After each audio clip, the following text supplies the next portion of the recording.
Today on the podcast, I'm going to discuss whether or not it was me who ruined the In-N-Out burger experience. We recently made a trip to the West Coast, and I just made a video on my YouTube channel talking about some of the good and bad of that experience. And in making that video, I almost got kicked out of In-N-Out Burger. And when I say almost, it was literally this close. So I love In-N-Out Burger. It's one of those things where if I go to the West Coast, I have to make a trip to In-N-Out Burger. You can throw a rock and hit an In-N-Out Burger, and that's kind of my whole thing. I don't have that fast food here in upstate New York, so I like to go and I like to do some secret menu stuff. The plan for this trip was to basically do a secret menu item from burger, fries, shake. I Most of the videos that I make here on YouTube, or if you're listening to this elsewhere, on YouTube, I make videos that are basically me eating food. It's sometimes difficult to dig beyond the fat guy walks into a restaurant, orders food, eats food, talks about food. So coming up with a story makes it a little bit, there's a little pressure to make it a little bit more interesting. In this case here, going in and out burger, flying across the country and, you know, doing that whole thing and then almost getting kicked out, it became the story of the video. And I'm going to talk a little bit more about that, specifically how it felt from my perspective to, travel all the way across the United States and then almost not even get to enjoy your favorite meal because you're trying to make a video for YouTube.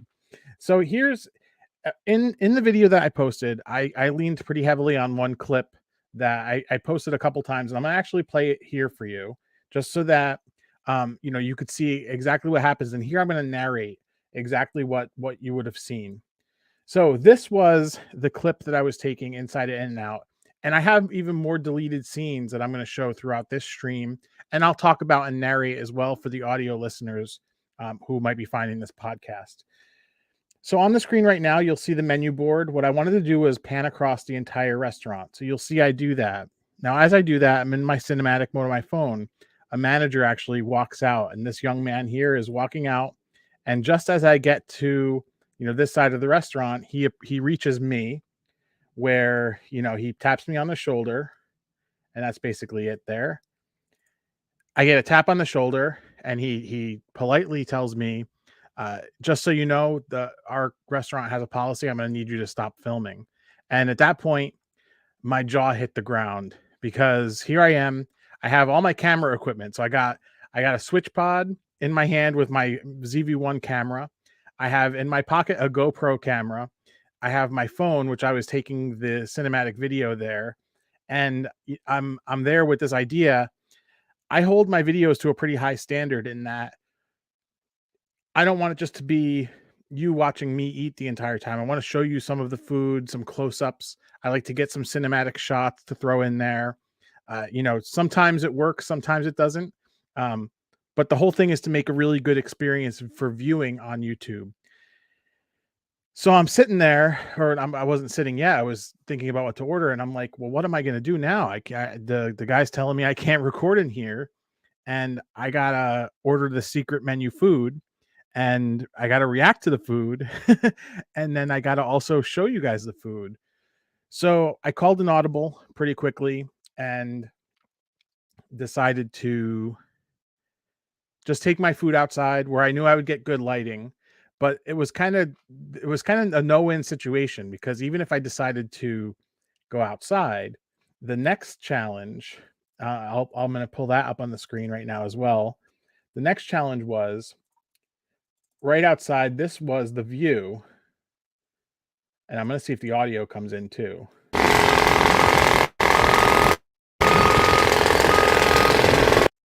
But on the screen right now, there's a work crew that's coming through. Actually, is it? I didn't test this before. You can't, but they're jackhammering, and it's that kind of thing. So I couldn't do much filming. It was regrettable.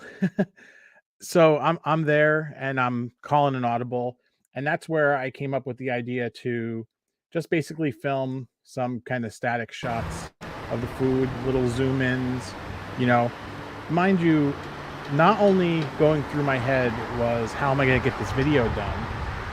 The other thing that was kind of playing in my head was I'm there with my wife and I'm there with my son, and we're not only there to record for YouTube, we're there also to enjoy a meal as a family. So, what's my balance here of doing the YouTube thing and my dedication to the task at hand to make this video for YouTube and to do the family thing as well.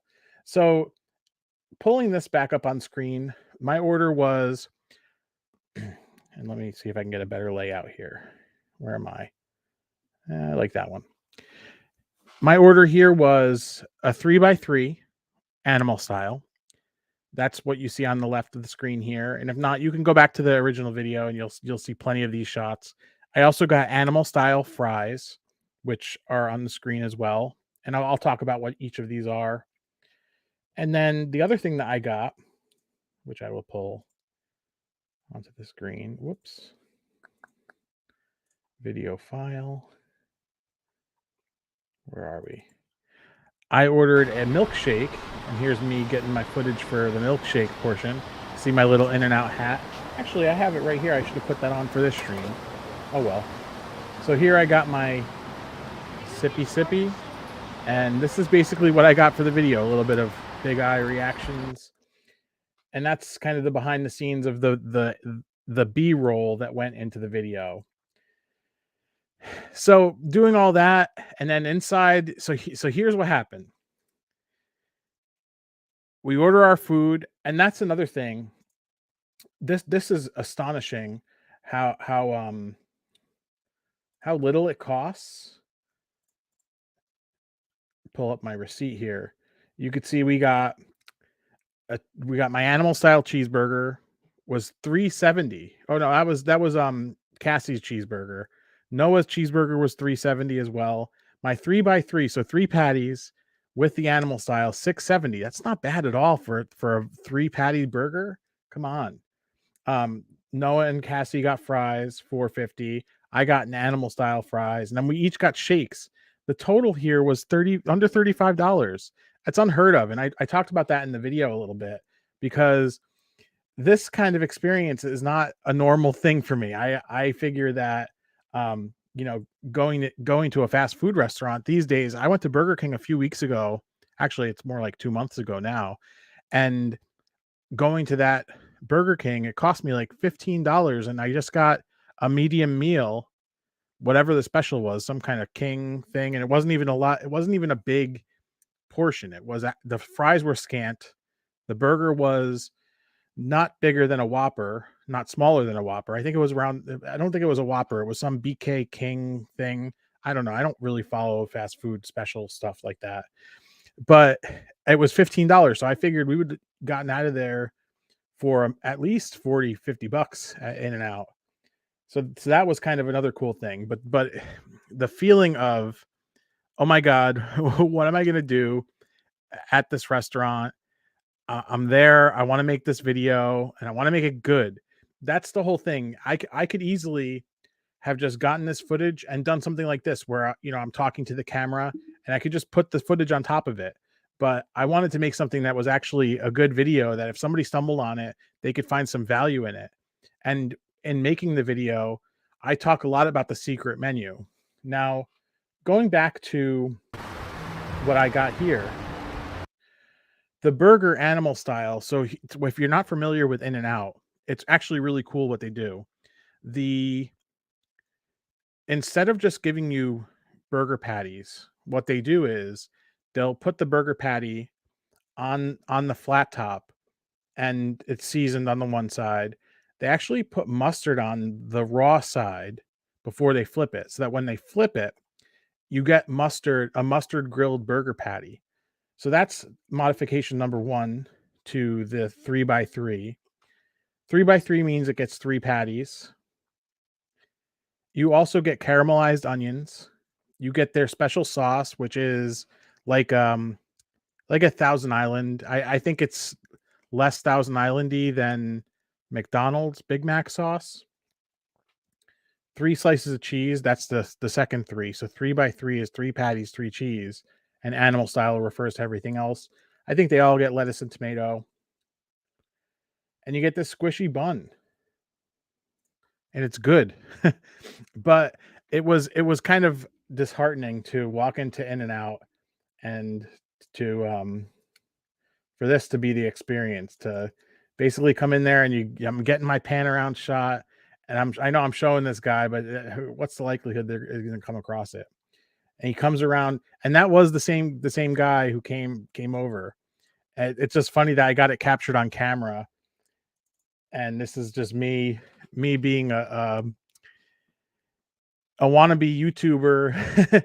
And the funny thing is, when I got back, I'm like, I was pretty fired up that day. I was embarrassed because it was 11:15 in the morning. We had just made the drive down from Anaheim to Oceanside, California, and I'm there. I'm horrified, and I'm trying to figure out what to do. I'm also trying to figure out what I have to order. And when I finally did get up to the counter and place my order, it was kind of really fast and it happened really quickly. Then when we got to the table, I didn't know what to do. So what I had done was I got a couple of condiments. I took video of this and I never used it. So you can see here I got my ketchup, I got my banana peppers, and I got my In-N-Out hat. But what I had never done was I hadn't. And there's Noah too. We got him a hat. He loved it. We had such a good time in filming this whole thing. And you could see my camera actually does a good job at blurring out the background. So I'm respectful in that right. But I was really fired up. So when we got back to the hotel room, that we actually checked into a new hotel because we were driving down from Anaheim. I'll give a quick outline of the trip in just a second because it's kind of important to this story. And I get back to the room and I'm like, all right, I'm gonna fire this off right now. So I filmed this clip, I which came was the all the way to the West introduction, Coast. right on the back balcony of our hotel. And then I filmed the rest of it just sitting. You could see my lighting is kind of poor. This is just me in the hotel room. You could see the air conditioning unit there. It's just kind of it was a fun thing. Cassie and Noah had gone to the pool and I was tired from the trip. So I just figured, you know what? Let me bang this out. Let me get everything off my chest in the moment here because I was pretty embarrassed and I wanted to do it while I was still a little bit fired up. So that was fun.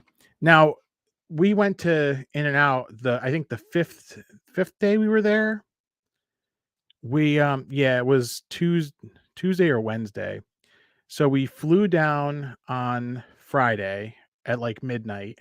It was I'm getting the timeline all wrong. Anyway, we got in very late into San Diego on our first day. I really had wanted to go to In-N-Out that day on our ride up to Anaheim because we our first 3 full days we stayed in Anaheim and we did Disneyland. I wanted to get In-N-Out done on the way up, but it was um it was kind of a very long travel day. We had gotten up in the middle of the night to make it to the airport to fly. We had to connect flights at one place. So by the time we got to the airport and we had gotten our car, gotten our bags, gotten our car, and we're driving up. It was like I think it was over a 2-hour ride from San Diego to Anaheim. So finding an In-N-Out to stop at and also figure out everything with the filming on the day of travel, it would have been a little bit difficult. So we just decided to do our Disney thing for a few days, and on our ride back to San Diego, where we were going to stay for a few more days, we would do our In-N-Out trip as a lunch trip. And that part of it worked out really well. Driving down, we found this Oceanside, California In-N-Out location, and it wasn't very busy. We had got there around 11:15 in the morning, and there was 1 or 2 people in front of us, and then as we were waiting, there were 2 people behind us. And then the whole thing comes down with, the filming and getting shut down from filming. And it was one of those things where I'm rambling and I didn't prepare notes. So if you've stuck around this long to hear me talk about In and Out and how it felt to just completely be embarrassed and that whole thing, I it was all worth it. So that's what I will say. As much as I can be down on the whole fact that I didn't get to do the footage that I wanted to do. I always like to get footage of me biting into the food, even though I got to work on the reactions a little bit because they're all kind of the same, and I know that. And for the entertainment portion of it, I just don't like being ungenuine. So I don't like. I'm not going to like bite into something and be like, oh my god, it's the greatest thing I've ever had, because that's not me. Unless it is something that's the greatest thing I ever had. That's a sidetrack. That might be a whole nother podcast. um, so there was that whole thing, but it was worth it doing the video because getting the animal style burger and the animal style fries, which I'll get back to in just a second. I don't have that here in upstate New York. Now, if you're a true believer person, if you're a true believer person who watches the videos here, you'll know that last fall I actually tested out a few live review streams. And one of the places that's near my house here is called Herbie's Burgers, and they offer kind of the same experience. It's not In and Out. It's a little bit more pricey, and I would say the quality isn't exactly. It's probably a better quality burger, but because it's a better quality burger, it kind of pales in comparison to the In and Out, but it's very good. I guess I'm saying conflicting things. I'm not trying to disparage Herbie's Burgers in the least. I think it's very good, and I we get Herbie's Burgers once a week lately. It's been kind of our thing. But I have that. I can go to that anytime, and I've done that, and I've done the vegan one for live streams here on YouTube or on YouTube. But I don't have In and Out. So to get out there, to fly all the way over there, to drive north and south of up the coast of California, the Pacific Ocean, and to almost get kicked out. It was a humbling experience. Let's put it that way. Generally, when I've been doing reviews lately, I've been doing a more reaction style. So what I'll do is I'll record the clips, and then I'll record something later on which has a little bit more of a, I don't want to say scripted because I don't really script every line. I do more of kind of bullet points, and then I talk more about the bullet points. So in that regard, it's scripted as opposed to a live reaction, because as somebody who dines in a restaurant and who pays my good money, um, I would absolutely hate to be sitting in a restaurant and the person at the table next to me having a camera on them with them talking to the camera. That's a hard, I hope I never see that. And some of the early videos I tried to do something like that. It's hard because it um you can't really do a genuine reaction because you have to be low energy because you're out in public. I could film in public and that's not a problem. It's more the fact that, like, even now you can see I'm a little bit I feel like I'm a little more animated than I would be if you talked to me in real life. Just because I know I'm on camera and I know I have to have the energy level up to keep you guys interested in what I'm saying. I feel like if you want to make a good video, you'd have to do that inside a restaurant. And I just don't want to be disruptive to other customers. People are going to the restaurant to pay their good money to enjoy their experience. I'm not trying to go rain on their parade just because I need to make my little video that needs to go on the internet. So what I try to do is be a little bit less obtrusive, and I film kind of what I call B-roll style. So I'll take out my phone, and lately I've been doing a lot for shorts where, I'll do vertical video in that cinematic mode, and then I'll come back and either do a voiceover. Like this week, I posted voiceover series, a 5 video series with voiceover from our Dave and Buster's experience back from January. You can see how far behind I am now. I'm kind of exposing a lot of what I am up against as far as my social calendar, my work calendar, my family calendar, and my YouTube calendar. But You could see that. We have in the chat here, Colt. Hello, Colt. Much love, Jerry from Washington D.C. Much love, Colt from upstate New York. Thanks for being here. I lost my train of thought. This is what happens when you get old. But yeah, I'm not. I like to record the B-roll and then do the reactions later and the voiceover and stuff because I find it makes for a better video as far as the style of video I'm able to produce.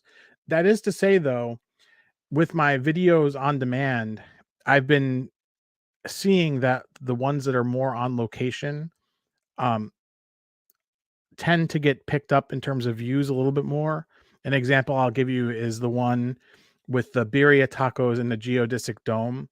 That video, there's a lot more interest to that video because I also got behind the scenes in the kitchen. Plus, there's the geodesic dome where I got to be kind of private and do the reaction there in person. So I do see the value in doing live reactions. I don't think that all of my videos, I feel like the edited videos can stand to be larger projects with live reactions. I also have the format of live actual, dining review where I can get food and I can bring it back to this exact spot and I have another camera I can put here and kind of show the food and react to it live. And that also gets a lot of traction as well. So I have things I could do. But in terms of a lot of what I recorded in Anaheim and in San Diego, like for example, just to go, I can go through exactly what I have for footage wise for Anaheim and San Diego because it is actually pretty exciting. We went to a lot of really cool places. So I have a whole Disneyland thing, which I think I'm going to do in kind of a vlog and narrate in a podcast. It's going to be fun. I have a kind of a fun thing planned for that. We did Raising Cane's, but I think I'm going to do that one for shorts. We did we did Pim's Kitchen, which is a restaurant inside of Disneyland. It's Ant-Man's restaurant or Hank Pym. I'm not familiar with the Marvel names for the movies, but they had like a chicken sandwich anyway, it's worth its own long review, but I got a whole bunch of footage from that. We ordered a ton of stuff there. So that was a really fun one. I went to a true West Coast Mexican restaurant to get a California burrito, and I did that for shorts and for long. I did a an expose, I guess. I basically compared two West Coast donuts locations to kind of get to the bottom of, what's the story behind the donuts on the West Coast and why don't we have that here? We talked a little bit about that on a previous podcast. Did a restaurant within Disney, got to the In and Out already. We went to a place called Phil's Barbecue in San Diego. That probably was the best barbecue I've ever eaten, interestingly. I got that for a video, but I only recorded that on my GoPro and not on my Sony camera.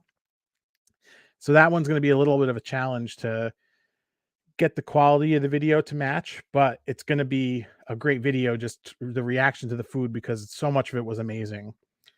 We did brunch at a couple places, one place called Breakfast Republic, another place called Snooze. Those were very good. I got a little bit of vlog stuff from San Diego Zoo, some snacks we did in there.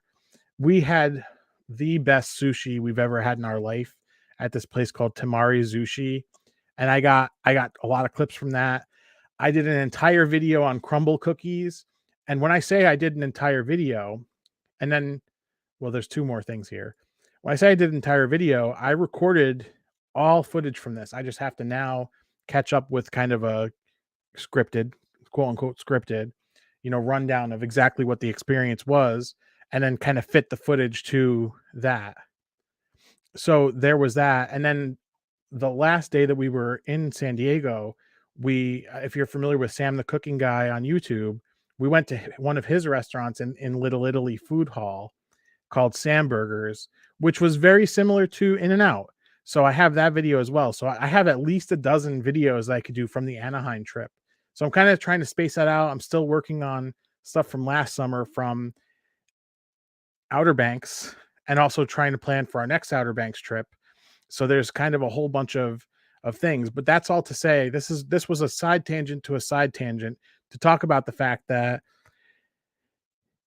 I don't go to these restaurants to record video to be a distracting customer. I like to I'm pretty low key most of the time how I'm filming. So most of the time they don't even know that I'm filming. So to walk into In and Out and to have them instantly spot me, um, and part of it is because the gear I was carrying this time, the switch pod, I don't have it. I have it over there, but I'm not going to get up and get it. Switch pod is kind of it's a selfie stick, but it also fans out. It has like a magnet and it fans out to be a tripod. It's actually it's a really cool device. But you could see that coming. You could see a guy who's across the thing from a mile away, and the thing about it is, and I meant to say this earlier in the video, so we're 26 minutes in now, and if you made it this far, thanks a lot. Make sure you hit the thumbs up because that's really important on these videos. And if you're listening to this on a podcast app, leave a review, 5 stars. We'll settle for 4 if that helps too. If you don't want to give a 5 star. So I researched, and when I say I researched, I went to my keyboard and I typed things into Google.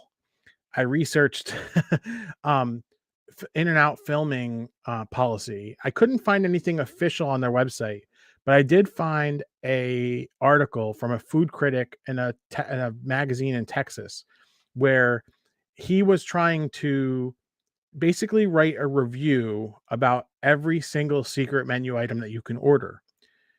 When he went to an In and Out location, he went with all of his photography stuff, and they basically said you can't do that. So then he started going to the drive-through, and what he said happened was they were flagging um, duplicate orders through the drive-through and basically shut him down. So in order to complete his review, to get enough footage of the food that he was trying to review, not footage, photos, he would have to go to multiple In and Outs through the drive-through, use multiple credit cards in order to circumvent this policy that In and Out Burger has about actually um, filming within their restaurant. It's kind of an interesting thing because another thing that happened over the past few days, this was definitely a point that I wanted to hit here. I posted this story in shorts as well. And some people are saying it's not a policy. It can't be a policy. It's your right to film in public. Well, let me tell you something. And this is something Jessica, who's in the chat, who just got home and is saying what a lame policy. Um, I agree, but at the end of the day, I mentioned a couple of minutes ago, you might not have heard this. I wouldn't want to be next to somebody who was just filming, high energy YouTube or whatever, Instagram, TikTok, at a restaurant where I'm paying. So I could understand from that perspective, and also from, you don't want to. Their kitchens are wide open, so you don't want somebody sharing a video and saying, "Oh my God, I saw some kind of vermin or something." That didn't happen. I'm not saying that because it happened. I'm just saying that, for example, and then this video be out there on the internet, and that's I can understand that. Um, but to for it to happen the second I started recording, that's where it kind of got me. But if it is a company policy, I'd really like to know exactly like where to find that, because I mean, my thing is I don't go to restaurants to get kicked out. That's like, it's not like I'm trying to do pranks or something. That's not what it is. I want to raise awareness. I sometimes, here I'm going to go off on another rant here, guys, and because this is a podcast and because we're chill, I can do that here. Sometimes I feel like some of the content that I make is a little bit too far in the I think it looks like Jessica actually has it here. Free advertising. And it's a trade-off, because I have some videos where I've spent $20 on something, and because my video is monetized, I make a little bit of money back from the ads that sometimes play. Sometimes I'll see a return on that. That's like point 01. I have 800 videos on the channel posted. That might be a handful of those videos. And when I say a return, I mean like a marginal return. Um, I think my most lucrative, I don't know if I am allowed to share this, but I'll share in generalities. My most lucrative video is it's called My First Pho. I tried my first pho, something like that. In that video, the cost of the video was my bowl of pho plus a tip. Okay, so you can see the order of magnitude. The amount of money that I made covered that bowl of pho and approximately 15% on top of that. Now it will continue to get views, and as it gets more views, it'll probably make a little bit more money.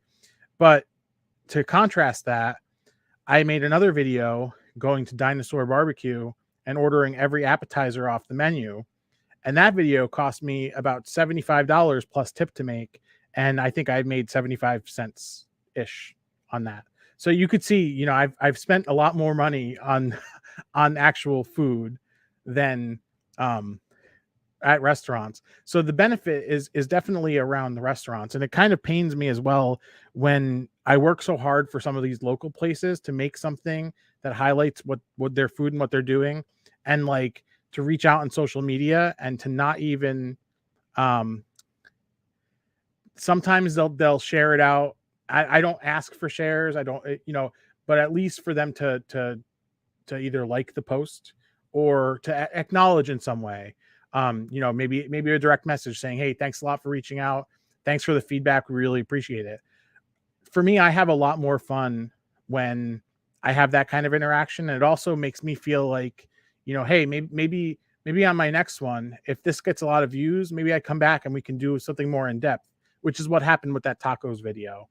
It's that's kind of, you know, does In-N-Out Burger need me to advertise for them? Absolutely not. They're doing just fine. But at the end of the day, it's not. I feel like me recording my video there wasn't going to hurt. Jessica raises another point. The microphone I'm using, the microphone that you're using, I bet wasn't cheap. But besides the time you spend and the money you spend on food, podcasting quality shows isn't cheap from what I know, which isn't much. And that's true. This mic I think is $130. This is a hobby, and I understand that. I'm not looking to make money off of it. It's just, if it's gonna be a problem that I'm making a video, like one of the things that crossed my mind when this manager came out was, screw it. I'm just gonna order my food. I'm gonna eat my food. I'm gonna enjoy it, and screw the video. But I was kind of dedicated to the cause, just because we went in 2017 and I didn't make a video, but at that point I hadn't decided to actually launch YouTube yet. That was the awkward time period between where I folded up my blog kind of at the height of its popularity in 2016, when as my son was being born. I just decided I didn't want to do that anymore. And then by 2018, I decided, there was a whole movement of media that moved toward video. I really should have pivoted there. So let me try to start catching up. In 2018, late 2018 is when I started posting videos on YouTube. But we went in 2017, and all I have to show for it are these 3 pictures from the visit. They're fun pictures, so I can show them to you. Let's see here. Can I pull in pictures? I cannot pull in pictures. That's great. It'd be nice if anybody knows anybody who works for StreamYard to easily pull in a picture without having to share a screen. Let's see here. Whoops. It's it's not going to work out. But to kind of summarize, walking in and out, this is what I see.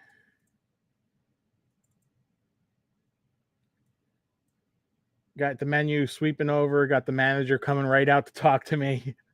It still makes me laugh, just like going back to that. I can't go outside because there's jackhammering and there's, you can't hear the audio on this, but there's jackhammers and stuff, and I couldn't record outside. I have this delicious food in front of me, my 3 by 3 animal style fries with the cheese melted, with the onions caramelized on top, with the spread on top of that. And I got my shake, my my black and white shake, which is half chocolate, half vanilla. And I'm trying to get stuff done. You can see this guy here is trying to film too, you know, and just trying to do my thing. And it costs $34 for the entire family to eat. You got Noah here having a great time, and to almost get kicked out. It was a definite bummer, but I think I made it work, and I would like your opinion. If you can go watch that video if you haven't already, and just let me know how it turned out in light of the fact that all of this whole thing that you just heard about for the last 36 minutes happened. Um, and what the final product ended up being. There's a link to it down in the description, and if you're watching this in the replay, I'll put it up on the screen for you to check out, or you can check out the show notes as well, or just type into YouTube Jerry Papandrea In-N-Out Burger.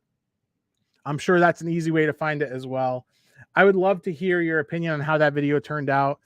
um, what those types of opinions help me form how the future videos will happen. And also now a little bit of a backstory, what happened, what was going through my mind, the embarrassment, the am I letting my family down by getting us kicked out of In-N-Out Burger? I mean, by all rights, we probably would have just went to another In-N-Out Burger right down the road. But it is what it is. I appreciate you being here, and I want to just say thanks so much. Thanks for listening. Make sure you hit like on the way out of this video, or a podcast. Leave a review if you're listening in a podcast app, if that's a thing by the time this goes up. And thank you so much. Have an amazing day, amazing weekend. I have a really amazing video coming for you. I'm putting the finishing touches on it just as I finish this. Have a great day. We will talk to you in the next one.